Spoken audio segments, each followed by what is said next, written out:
Welcome to the world of science fiction stories, and don't forget to like, share, and subscribe my channel. Enjoy the listening. Human pilot unleashes ancient power from a secret alien ship hidden in the rocks. Captain Jupe Park sat in the cockpit of her fighter jet, hands steady on the controls as she navigated through the narrow mountain pass. The morning sun cast long shadows across the jagged peaks. This was her third patrol this week, a routine mission to monitor the border region. She glanced at her instruments, confirming her position. The mountains below were a maze of rocky outcrops and hidden valleys, places satellites couldn't always scan effectively.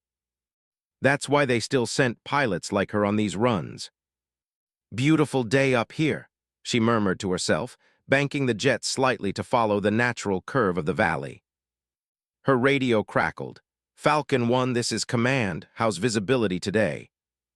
"Clear skies, Command. Nothing unusual to report." Ju adjusted her oxygen mask and checked her fuel levels. "I should complete the patrol route in approximately 40 minutes. As she guided the jet around a particularly steep mountain face, something strange happened. Her navigation display flickered once, then twice. The compass began to spin erratically. Ju frowned. Her jet was the military's newest model, equipped with state-of-the-art systems that rarely failed. She tapped the display, but the flickering continued. "Command, I'm experiencing unusual equipment malfunctions," she reported, keeping her voice calm despite her growing concern. There was a moment of static before the response came through. "Return to base, Captain Park. Don't take any chances." She began to turn the aircraft when a sharp warning tone filled her cockpit. The engine diagnostics flashed red. "Command, I'm losing power," she said, fighting to keep the aircraft stable as it shuddered. "Engine failure imminent." "Copy that, Captain. Can you reach the emergency landing zone at Sector 7? Ju quickly calculated her position and glanced at her rapidly declining altitude. "Negative. I need to put down now." Her training took over as the engines died completely. The sudden silence was almost as jarring as the warning alarms. The fighter jet became a very expensive glider, and Ju searched desperately for any flat surface among the rocky terrain below. A small plateau appeared between two ridge lines.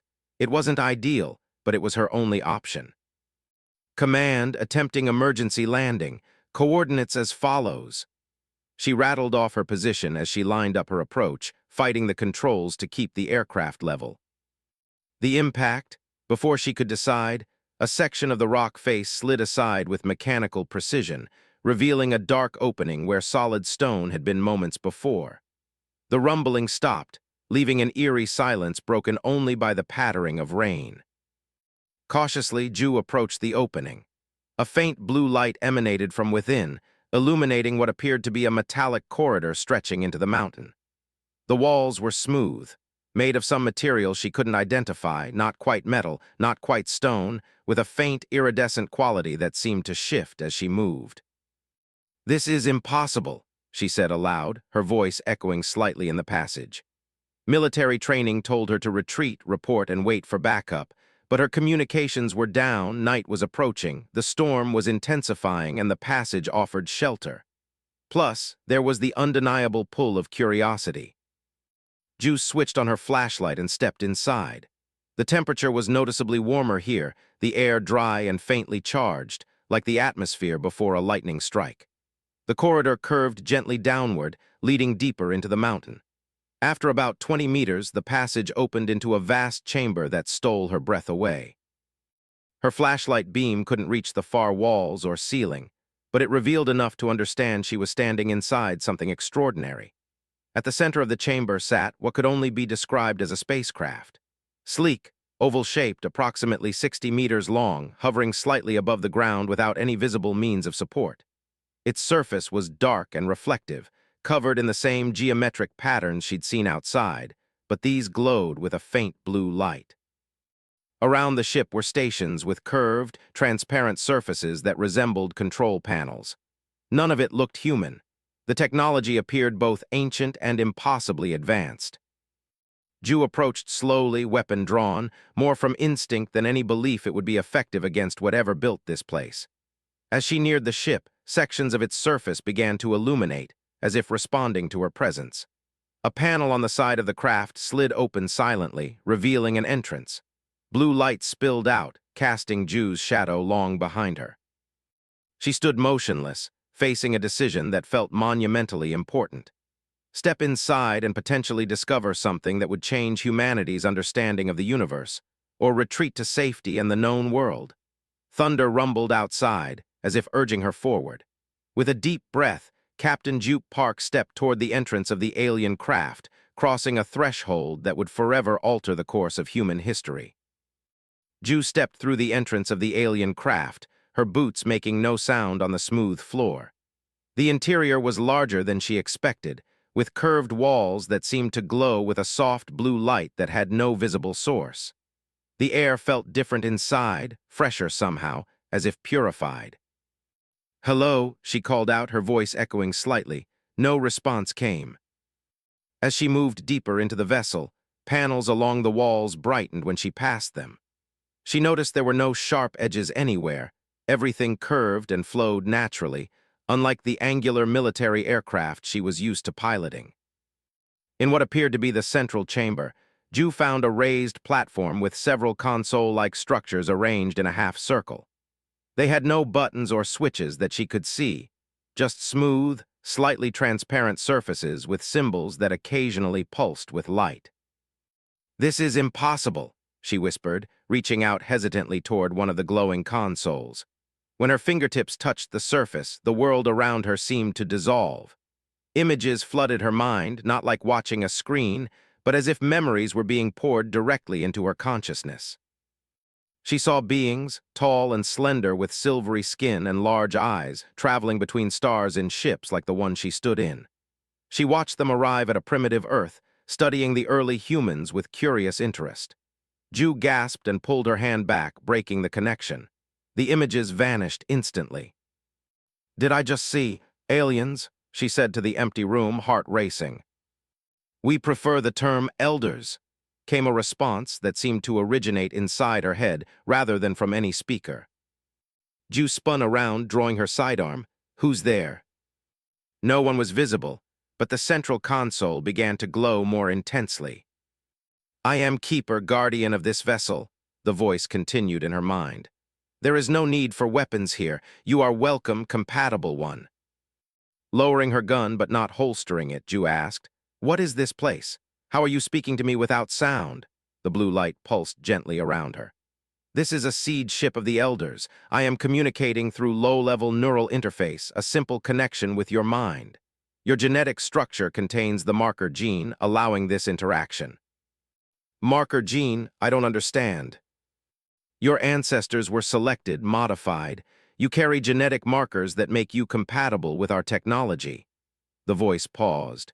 "You are the first to activate our systems in 12,000 years." Ju tried to process this information.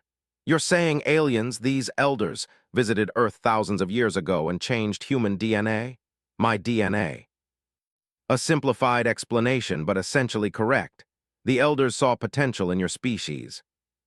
Before Ju could ask another question, the central console flashed brightly. A sensation like cool water flowing into her mind overwhelmed her, and she dropped to her knees. Knowledge began to cascade through her consciousness. Technical schematics for interstellar travel, star maps of systems she'd never heard of, the language and history of the elder civilization. "What's happening to me?" she gasped, clutching her head. "A Neuralink is being established," Keeper explained calmly. "The process can be overwhelming initially. Your mind will adapt." Images continued to flow. A great civilization spanning thousands of worlds, advanced technologies beyond human understanding, and then something darker. A conflict, worlds burning, the elders fleeing, hiding their legacy in various places across the galaxy, including Earth. "Why me?" Ju managed to ask as the flood of information began to slow. "Your specific genetic sequence has the highest compatibility rating this vessel has detected. You were meant to find us." As her mind settled, Ju stood shakily. Everything around her now seemed different, familiar somehow. She could sense the ship systems, understand its purpose and capabilities in ways that should have been impossible. The ship was waiting, she realized. All this time, just waiting for someone like me to find it. Correct. This vessel contains knowledge and technology that your species is now ready to receive. And what exactly am I supposed to do with all this? Ju asked, gesturing around her. That decision belongs to you, compatible one. The elders believed in choice.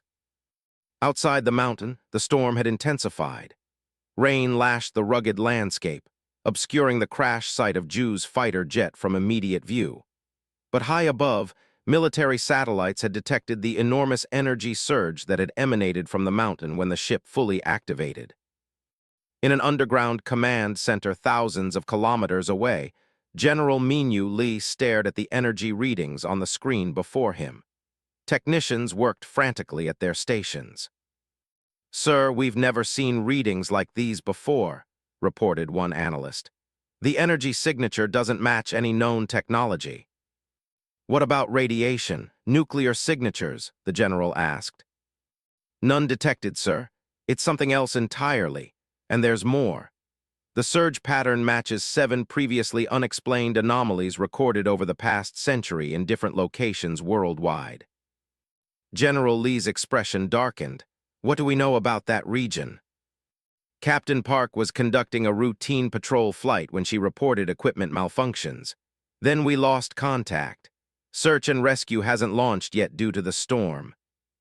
Send in the Special Forces team, full containment protocols. In this weather, sir." "Immediately, whatever this is, we need to secure it before anyone else does." The general turned to his communications officer. "And maintain absolute secrecy. No one outside this room is to know about these energy readings." Back in the ship, Ju was beginning to understand the magnitude of her discovery. Through the neural link, she could access information about technologies that could solve Earth's greatest challenges. Clean energy, disease, even the environmental damage humans had caused. "Keeper, I need to contact my superiors. They need to know about this." "That would be unwise at present," Keeper responded. "The activation of this vessel has likely been detected.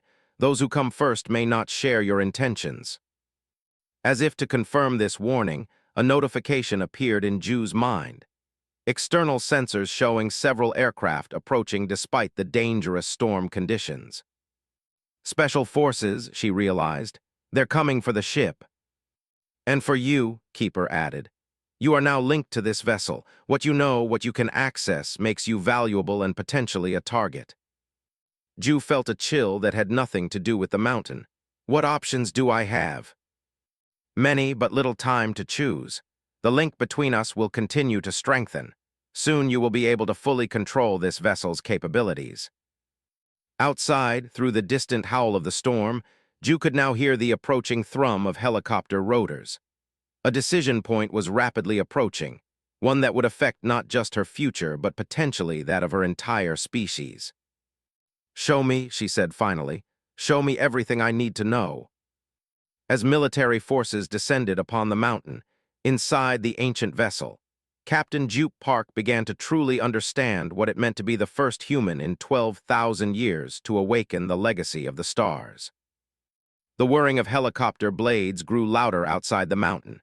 Ju could sense them through the ship's external sensors, 3 military helicopters carrying Special Forces teams, all closing in on her position.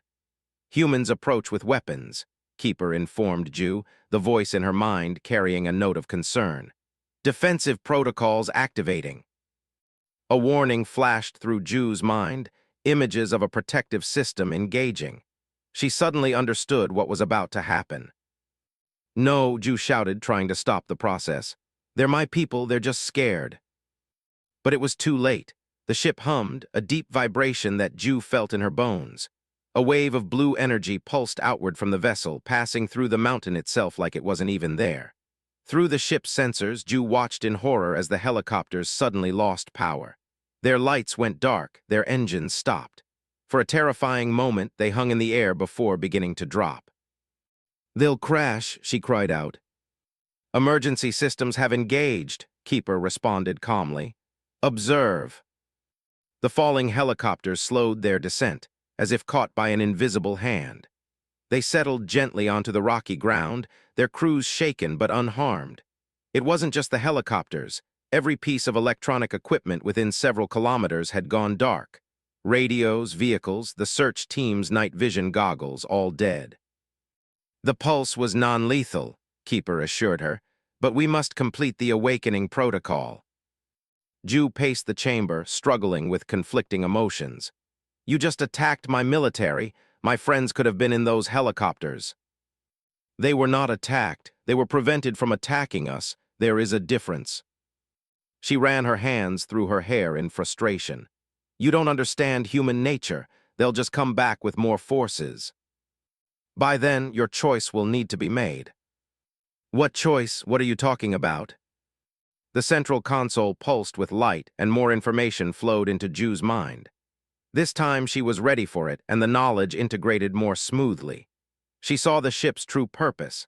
Not just a vessel, but a key, a test, a gift from a dying civilization. The elders had seeded several worlds with their technology, hidden away until the native species evolved enough to find it. Each cache contained different aspects of elder knowledge. This ship held the secrets of interstellar travel and energy manipulation, powers that could elevate humanity to the stars or destroy them if misused. The ship was waiting for someone who would use its power wisely. A test, Ju whispered as understanding dawned. Yes, the elders believe that character matters more than technology. Many civilizations have destroyed themselves by advancing technologically before they were ready spiritually. Outside, the stranded soldiers were setting up emergency shelters. Some were attempting to climb toward the strange opening in the mountainside. I need to go out there, Ju said. Explain what's happening before this gets worse. There is little time, Keeper replied, urgency finally entering its voice. The awakening of this vessel has sent a signal. Others will come. A chill ran down Ju's spine. Others? What others? Those who hunt the elder legacy. They have detected our activation and will arrive soon. New images filled her mind. Dark ships of jagged design, worlds stripped of resources, civilizations crushed. Hunters who had followed the elders' path across the galaxy, seeking their technology not as a gift but as a weapon to be seized. How soon? Ju asked, her mouth suddenly dry. Days, perhaps less. Outside the mountain, General Lee sat in a hastily established command tent. Backup forces were already mobilizing, but without working electronics, communications were limited to runners and line-of-sight signaling. Nothing works within 3 kilometers of the site, reported Major Sunu. Not even simple battery-powered devices. It's like all electrical potential has been neutralized. The general's face was grim. Any sign of Captain Park? No, sir. The team that reached her crash site found the aircraft abandoned. She must have sought shelter from the storm. Or she's in that mountain, the general murmured. Whatever's in there, it responded when we approached. It's intelligent. Sir, Major Sunu hesitated. Some of the men are talking. They say they felt something when that pulse hit. Not just equipment failing, but something in their heads, like a presence brushing against their thoughts. The general frowned. Keep that quiet. The last thing we need is panic. Inside the ship, Ju made a decision. I need to understand everything if I'm going to help. Show me how to control this vessel. The neural link is not yet complete, Keeper cautioned. Then complete it. Keeper hesitated, then the central chamber transformed. The walls seemed to disappear, replaced by a 360-degree view of stars, a map of the galaxy. At the center stood a representation of the ship, and beside it, a glowing figure that Ju recognized as herself. The final integration requires your conscious acceptance, Keeper explained. It cannot be undone. Ju took a deep breath. What happens to me? You remain yourself, but changed, enhanced. The ship's systems become extensions of your will. Your lifespan extends, your mind expands. And the cost? You can never return to your former life. You become guardian in my place. Outside, the first soldiers had reached the entrance to the chamber. They peered inside, weapons ready despite their lack of functioning electronics. Captain Park, one called out. This is Lieutenant Kim. Are you in there? Ju heard the voice but remained focused on the choice before her. Will I still be human? You will be more, Keeper replied. But your humanity is why you were chosen. It must remain your core. The soldiers were entering the outer corridor now. Minutes remained before they would reach the main chamber. Ju thought of her family, her career, her life on Earth. Then she thought of the hunters coming from the stars, seeking to take this power for themselves. What would happen to Earth if they found it defenseless? I accept, she said firmly. Light enveloped her, flowing into her body like liquid fire. Information, ability, awareness, all flooding into her consciousness. She felt the ship becoming part of her, its systems responding to her thoughts.